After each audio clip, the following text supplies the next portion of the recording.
강미란이 강재인을 계속해서 힘들게 하고 있습니다. 오늘은 어떻게 강미란이 천벌을 받게 되는지 통쾌한 이야기를 예상해 보겠습니다. 은호의 뺑소니 사고를 맡았던 사채업자가 강세리에게 돈을 요구하며 협박을 했고 강세리는 사채업자를 찾아가서 돈을 건넸습니다. 이때 황기찬이 사채업자의 사무실로 들어와서 너네들이 은호를 죽인 거냐며 분노했습니다. 황기찬의 목소리는 낮고 무겁게 가라앉아 있었지만 그 안에는 분노와 충격이 섞여 있었습니다. 강세리는 순간 숨이 멎는 듯 했습니다. 그녀는 당황한 기색을 감추지 못하고 입술을 떨며 말했습니다. 당신, 이게 무슨 말이에요? 내가 왜 은호를 그렇게 만들었겠어요? 사채업자는 재빠르게 끼어들며 거짓 웃음을 지었습니다. 이봐요, 회장님. 우리가 무슨 사람을 치겠어요. 오해하신 겁니다. 하지만 황기찬은 이미 귀를 닫은 듯 했습니다. 그는 두 사람을 차례로 쏘아보며 말을 이었습니다. 이건 선을 넘은 거야. 강세리는 끝까지 눈물까지 흘려가며 연기를 했습니다. 정말 아니에요. 나도 은호 일로 가슴이 찢어질 것 같았어요. 믿어줘요, 제발. 황기찬은 그 모습을 잠시 바라보다가 고개를 돌렸습니다. 그는 진실을 모른 척하며 사무실을 떠났습니다. 복잡한 감정이 그의 얼굴 위에 드리워져 있었습니다. 그들이 연관되어 있다는 것을 알았지만 강세리가 범인으로 공개되면 황기찬 본인도 나락으로 떨어질 것이기에 황기찬은 깊은 고민을 했습니다. 며칠 후 고요한 아침, 서울 한복판에 위치한 고급 주택가 최자영의 집에 도착한 택시는 천천히 멈춰 섰습니다. 감옥에서 가출소한 최자영은 무표정한 얼굴로 천천히 집 대문을 밀었습니다. 그러나 그녀의 눈에 들어온 광경은 경악할 만한 것이었습니다. 거실 소파에 앉아 TV를 보고 있던 이는 다름 아닌 노숙자였습니다. 고급 실크 잠옷을 입고 그녀는 마치 집주인인 양다리를 꼬고 앉아 있었습니다. 최자영은 당장 분노를 터뜨렸습니다. 당신 여긴 왜 있는 거죠? 여긴 제 집입니다. 노숙자는 비웃듯 미소 지으며 대답했습니다. 아유, 몰랐어요? 감옥 가신 동안 등기부등본이 바뀌었거든요. 지금 이 집 주인은 나랍니다. 그녀는 손톱을 만지작거리며 말했습니다. 그러니까 조용히 나가주시겠어요? 최자영은 더는 참을 수 없었습니다. 그녀는 곧장 노숙자에게 달려들었고 두 사람은 머리채를 붙잡고 격렬한 몸싸움을 벌였습니다. 가사도우미들이 말리는 와중에도 두 여인은 거친 욕설을 주고받으며 소리를 질렀습니다. 그날 밤 몸을 가누기도 힘든 최자영은 조용히 방 안에 앉아 강미란을 떠올렸습니다. 그 여자, 내 딸을 배신하고 회사를 배신하고 아직 끝나지 않았어. 며칠 후 그녀는 강미란을 직접 찾아갔습니다. 고급 사무실 안 강미란은 갑작스러운 방문에 당황하여 입가에 억지 웃음을 지었습니다. 생각보다 일찍 나오셨네요, 언니. 내 덕분에 빨리 나올 수 있었어. 근데 어떻게 고모는 우리 제인 편도 안 들고 황기찬 편을 들 수 있지? 강미란은 아무렇지 않게 대답했습니다. 전 회사를 생각했어요. 제인은 감정에 치우쳐 있었고 황기찬은 실리를 택했으니까요. 그 순간 최자영의 눈빛이 차갑게 변했습니다. 그녀는 돌아서며 말했습니다. 그럼 너도 실리를 치러야겠네.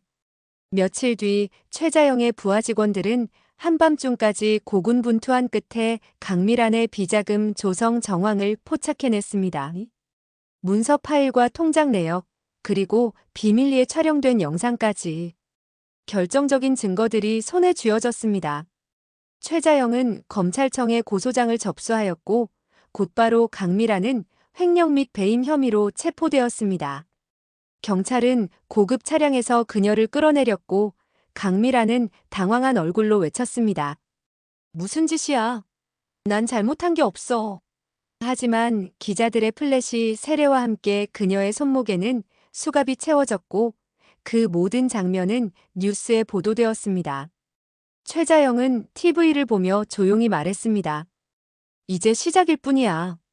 내 딸에게 상처를 준 모든 자들은 하나씩 무너질 거야. 강미란의 체포 소식은 다음 날 아침 전국 뉴스 채널의 헤드라인을 장식하였습니다.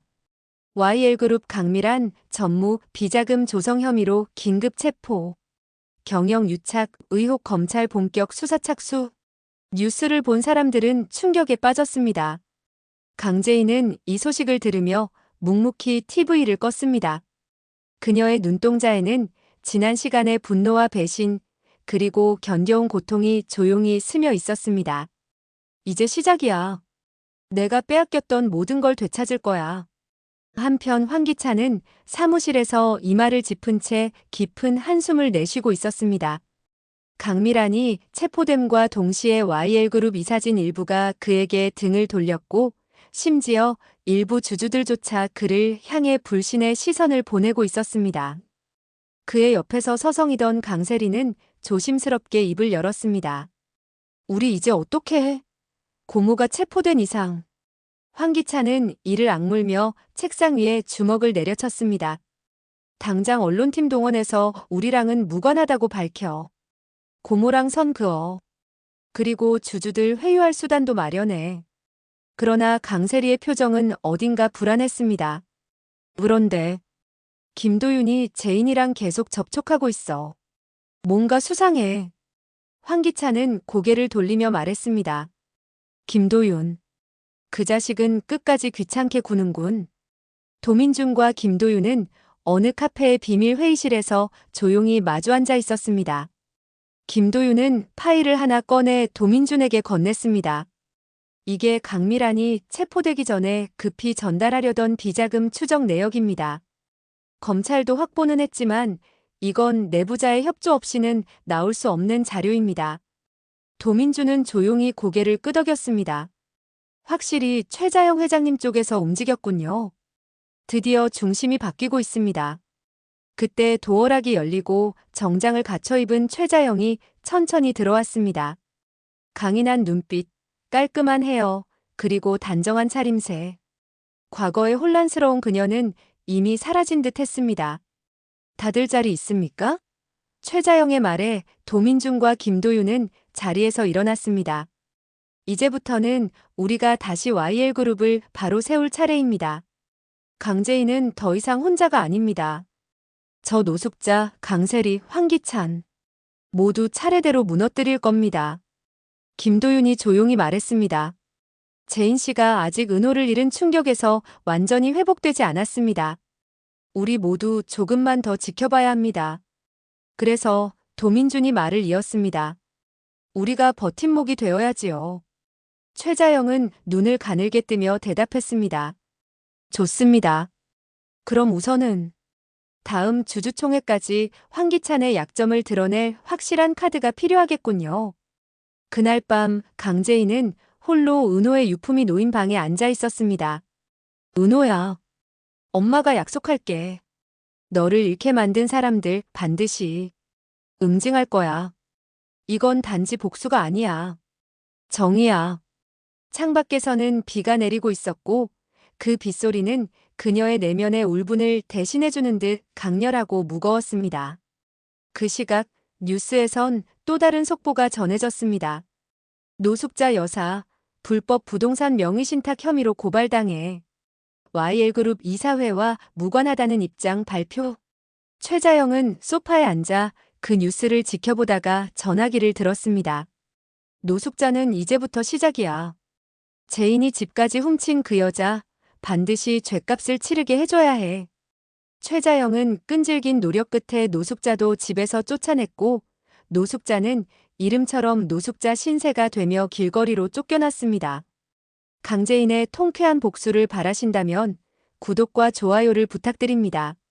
소중한 시간 내주셔서 감사합니다.